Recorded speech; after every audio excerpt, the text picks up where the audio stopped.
Hey, what up, universe? It's the L-Dog Show.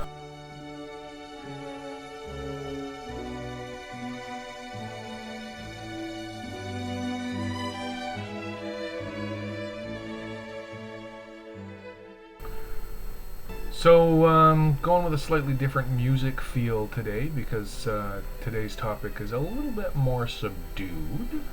Wanted to talk a little bit about this cultural moment that we're finding ourselves in. I know I've been talking about it a little bit off and on, actually quite a bit lately.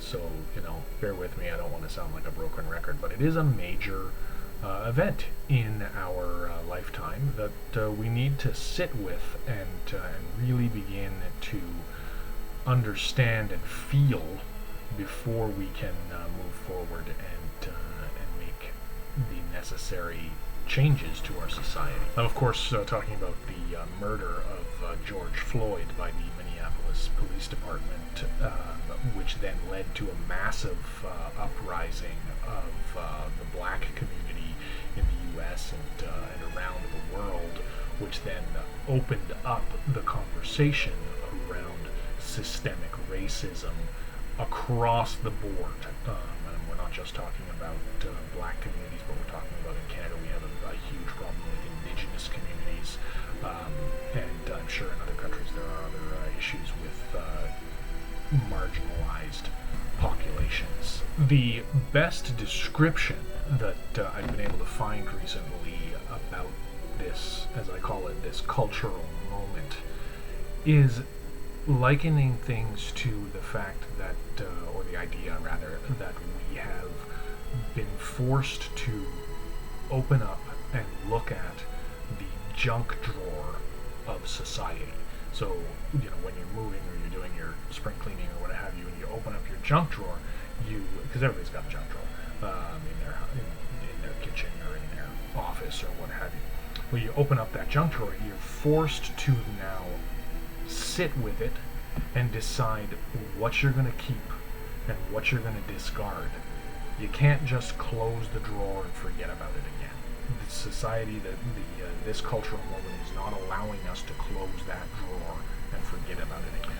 COVID-19 has put us into a moment in time where we have been slowed down as a society. We used to be able to cover things up with our busyness and our plans for moving forward and all of that, but the COVID-19 has forced society to slow down, and by slowing down we can no longer cover things up with our busyness. We can no longer ignore things with our busyness. We can't close that junk drawer anymore. The junk drawer's been forced open and we can't close it because we can't cover it up. So it's that realization that I came to over the last couple of days of this forced open sitting with junk drawer that led me to a couple of conclusions about our cultural moment that I wanted to share today. Now, I have to preface this by saying that it's actually not my own idea. I gleaned a lot of it from author Ashley Eland. I heard Ashley speak the other day, and a lot of what she was saying really resonated with where I'm at.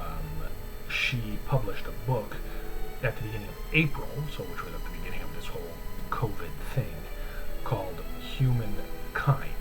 Humankind in brackets. And I wrote it down here. The subtitle is How Reclaiming Human Worth and Embracing Radical Kindness will bring us back together. Humankind, how reclaiming human worth and embracing radical kindness will bring us back together.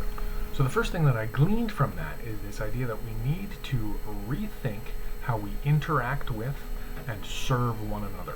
When we bring diverse groups together, the first issue that comes up is a sense of creeping judgmentalism, especially if on the surface we can get past skin color and dress, but when it starts to become an issue of how we view the world and how we speak about things and what we believe philosophically, a creeping sense of judgmentalism will come in, and it will be an issue of those people and how they think.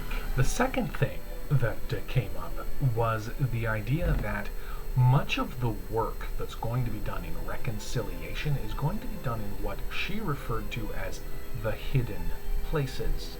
And what she means, and what I think she means anyway, and I've seen through my own experience, is that when you bring people of diverse backgrounds together and get them working together, the changes that happen to society and the changes that happen to the organizations that are involved happen behind the scenes. They happen when you put people alongside one another, and they start to work and they start to build relationships in the hidden places, which then spill out into the visible places, into the front office and into the front-facing operations of an organization, and ultimately into the streets. And then lastly, we need to be willing to move forward without fear. Ultimately, when people come together from various backgrounds, the risk of offense is very, very high.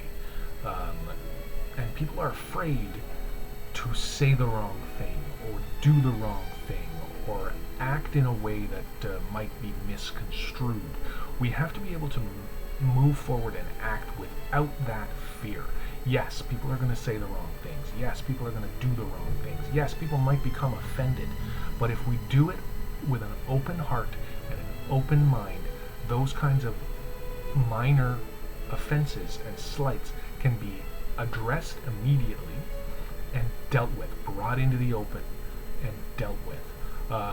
My friend North, I call him, his actual name's Greg, but that's a whole other story, called me out a couple of weeks ago when I first said that I didn't feel that I had a voice. Really what I was saying was I'm afraid. I'm afraid to use my voice because I don't want to offend anyone.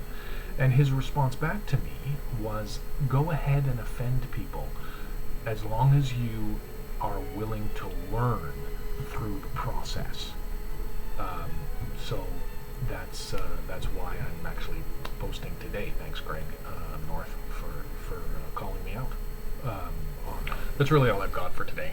These are the things that I'm sitting with as I've pulled out my junk drawer, rethinking interaction, working in hidden spaces, and going about it with as little fear as I can muster. So I hope it's working out for you, and onward and upward.